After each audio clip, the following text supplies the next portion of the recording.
మహాన్యూస్ వరుస కథనాలకి సంబంధించి మా మహాన్యూస్ ఎగ్జిక్యూటివ్ ఎడిటర్ అజిత్ గారు దీనిపై మనకి మరింత ఇన్ఫర్మేషన్ గ్రౌండ్ నుంచి అందిస్తారు. అజిత్ గారు.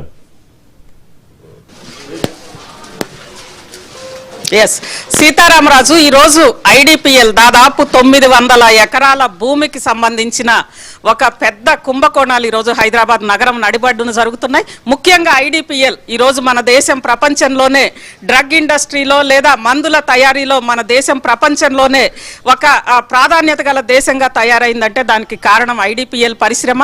ఆ ఐడిపిఎల్ పరిశ్రమ మూతబడడంతో పాటు ఆ తర్వాత పరిశ్రమలకి కేటాయించిన ఆ రోజు రాష్ట్ర ప్రభుత్వం కేంద్ర ప్రభుత్వానికి స్వాధీనం చేసిన 900 ఎకరాల భూమికి సంబంధించి కూడా చివరికి ఆ భూమిలో భూ రాబందులు వాళ్తున్నారు.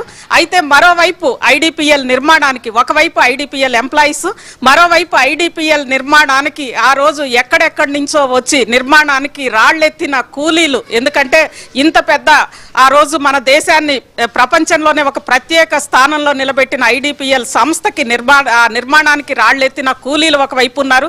అదేవిధంగా ఐడిపిఎల్ నుంచి ఐడిపిఎల్ ఒక ప్రఖ్యాత పరిశ్రమగా ఐడిపిఎల్ని ఈ దేశంలో నెంబర్ 1గా తీసుకొచ్చిన ఎంప్లాయీస్ ఈ రోజుకి ఇప్పటికీ వాళ్ళ పోరాటం కొనసాగుతోంది. ఐడిపిఎల్ రక్షణ కోసము, ఐడిపిఎల్ భూముల కోసము. వాళ్ళందరూ కూడా ఇక్కడ ఉన్నారు. ఎంప్లాయీస్ జనరల్ సెక్రటరీ బ్రహ్మానందరెడ్డి గారు, అదేవిధంగా యేసురత్నం గారు, వీళ్ళందరూ ఇక్కడ ఉన్నారు. వారితో పాటు అనేక పార్టీల ఇక్కడ ఈ స్థానికంగా ఈ ఐడిపిఎల్ భూముల కబ్జాలకు సంబంధించి కానీ ఐడిపిఎల్ రక్షణ కోసం కృషి చేస్తున్న రాజకీయ నాయకులు కూడా ఇక్కడ ఉన్నారు. ప్రధానంగా అసలు మనం ఈ డిబేట్ ఎందుకు పెట్టాల్సి వచ్చింది అని అంటే, దాదాపు వారం రోజుల నుంచి కూడా మహాన్యూస్ ఐడిపిఎల్ భూముల అన్యాక్రాంతానికి సంబంధించిన వరుస కథనాలు ఇస్తున్న నేపథ్యంలో మన తెలంగాణ బ్యూరో చీఫ్ శ్రీనివాస్ గారు, అదేవిధంగా క్రైమ్ స్పెషల్ కరెస్పాండెంట్ దుర్గేష్ గారు ఇద్దరు కూడా నిన్న ఎక్కడైతే భూ రాబందులు వాలారు అని కొద్దిసేపటి తర్వాత ఈ డిబేట్ తర్వాత మళ్ళీ మనం అక్కడికి కూడా వెళ్తాము. అక్కడ కూడా మనం వాటిని పరిశీలిస్తాము. ఐడిపిఎల్ భూముల అన్యాక్రాంతానికి వచ్చిన పెద్ద మనుషులకు సంబంధించి, అక్కడ అన్యాక్రాంతానికి సంబంధించిన కథనాలు లేదా అక్కడ ఏం జరుగుతుందో వాస్తవాలు పరిశీలించడానికి వెళ్ళినప్పుడు వాళ్ళందరూ కూడా మహాన్యూస్ ఇటు శ్రీనివాస్ గారి మీద కానీ దుర్గేష్ గారి మీద కానీ దాడి చేశారు. దాడుల వల్ల ఏనాడు కూడా మీడియా మహాన్యూస్ ముఖ్యంగా మన స్వరాన్ని ఆపలేరు. ఖచ్చితంగా 900 ఎకరాల ఐడిపిఎల్ భూముల రక్షణతో పాటు ఐడిపిఎల్ నిర్మాణానికి రాళ్లెత్తిన కూలీలకు సంబంధించి వాళ్ళ జీవితాల భరోసాలతో పాటు అదేవిధంగా ఈరోజు ఐడిపిఎల్ రక్షణ కోసం దాదాపు 40 ఏళ్లుగా నిర్విరామంగా కృషి చేస్తున్న ఐడిపిఎల్ ఎంప్లాయీస్ వాళ్ళ లక్ష్యం నెరవేరడం కోసం ఖచ్చితంగా మహాన్యూస్ వరుస కథనాలు ప్రసారం చేస్తుంది. వరుసగా ప్రజల్లోకి వెళ్ళి డిబేట్స్ పెడుతుంది. ముఖ్యంగా ప్రస్తుతం మనం ఇక్కడ ఇందిరానగర్లో ఉన్నాం. ఇది ప్రధానంగా ఆ రోజు మహబూబ్ నగర్ జిల్లా నుంచి అనేక జిల్లాల నుంచి వచ్చి ఇక్కడ ఐడిపిఎల్ కి సంబంధించి ఐడిపిఎల్ నిర్మాణాన్ని ఇక్కడి నుంచే ప్రారంభం చేశారు. వాళ్ళు ఒక రకంగా ఐడిపిఎల్ నిర్మాతలు, వాళ్ళు ఇక్కడ ఉన్నారు. వాళ్ళకి సంబంధించి ఫస్ట్ వాళ్ళతో మాట్లాడిన తర్వాత ఐడిపిఎల్ ఎంప్లాయీస్ దగ్గరకు వద్దాం. ఎస్, చెప్పండి గిరి గారు.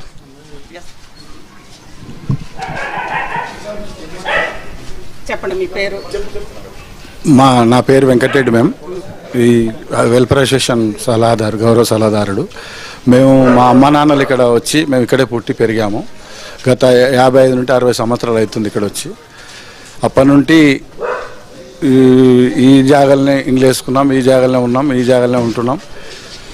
గత 97లో చంద్రబాబు నాయుడు ముఖ్యమంత్రి, ఆ ముఖ్యమంత్రి ఇక్కడికి విజిట్ చేసి కరెంటు ఇచ్చిపోయారు.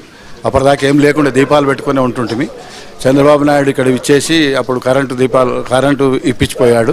విజయరామారావు మినిస్టర్ ఉండే. తర్వాత కొన్ని డెవలప్ అవుతుండే. మేము కొన్ని డెవలప్ అవుతుండే. మాకు ఇట్లనే చిన్న వచ్చి రేవంత్ రెడ్డి గారు అప్పుడు ఎంపీగా ఉండి ఇక్కడ వచ్చినాక రేవంత్ రెడ్డి గారు ఎంపీగా ఉండి విజిట్ చేసి ఈ బాత్రూమ్లు ఇవన్నీ లేవు కదా అని ₹1 కోటి శాంక్షన్ చేయడం జరిగింది. ఎమ్మెల్యే గారు మాధవరం కృష్ణరావు గారు రేవంత్ రెడ్డి గారు కూర్చొని మాట్లాడి దీనికి ఈయన ₹1 కోటి ఇచ్చాడు. వాళ్ళు ఒక 3 కోట్లు ఇచ్చి కొద్దిగా డెవలప్ చేసి కమిటాల్ అనేది, స్కూల్ అనేది, అవన్నీ కొన్ని డెవలప్ చేసుకుంటాం. మేము ఇక్కడ మేమైతే నిరుపేదలం. 70 ఏళ్ళ నుండి 60 ఏళ్ళ నుండి ఇక్కడ ఉంటున్నాం. మాకైతే అవతల విషయాలు అయితే ఏం తెలియదు. నిన్న ఒక వారం రోజులు ఉంటే మీడియా మొత్తం వచ్చి ఇక్కడనే మాతో మాట్లాడుతుంది ఐడిపిఎల్ భూములు కబ్జా అయ్యాయని. మొత్తం మీద మేము ఆడుకున్న భూములు ఇవన్నీ. మొత్తం పెద్ద పెద్ద బిల్డింగ్లు అయితే లేస్తున్నాయి. అది ఎవరి భూములు ఎక్కడ ఉన్నాయి, ఐడిపిఎల్ ఎంత ఉంది అనేది అయితే ఎవరు వచ్చి ఆ బిల్డింగ్స్ ఎవరికి వస్తున్నాడో మాకైతే తెలియదు మేడం. అవి అయితే అక్కడ అవుతున్నాయి. మేమైతే ఇక్కడ ఉన్నాం. మా కోసం ఎవరు వస్తారా, మాకేమైనా డెవలప్ చేస్తారా, మాకేమైనా పట్టాలు ఇప్పిస్తారా అనే దాని మీద మేము ఆలోచన చేసుకుంటున్నాం. ఇదైతేనేమో వేల కోట్ల రూపాయలు అక్కడ పోతున్నాయి, 4,000 కోట్లు అంటారు, 3,000 కోట్లు అంటారు, అక్కడ అంటారు. కానీ మాకైతే ఎలాంటి విషయాలు అవైతే తెలియవు. మేము ఇడైతే మేము ఇక్కడ ఇండ్లు వేసుకొని ఉంటున్నాం. గత 60 సంవత్సరాల నుంచి ఈ ఐడిపిఎల్ నిర్వాసితులు, ఈ ఐడిపిఎల్ కంపెనీలో పనిచేసినటువంటి లేబర్ వీళ్ళంతా ఇక్కడ నివాసం ఉంటూ వీళ్ళకు గుడిసెలు వేసుకొని, పూరి గుడిసెలు వేసుకొని నివాసం ఉండేవారు. ఇప్పుడు ఇప్పుడు ఇప్పుడు కాస్తంత రేకుల రూములు వేసుకొని ఆ విధంగా జీవనాది కొనసాగిస్తున్నారు. ఈ మధ్యలో అక్కడ కొత్త కొత్త బిల్డింగులు లేస్తున్నాయి.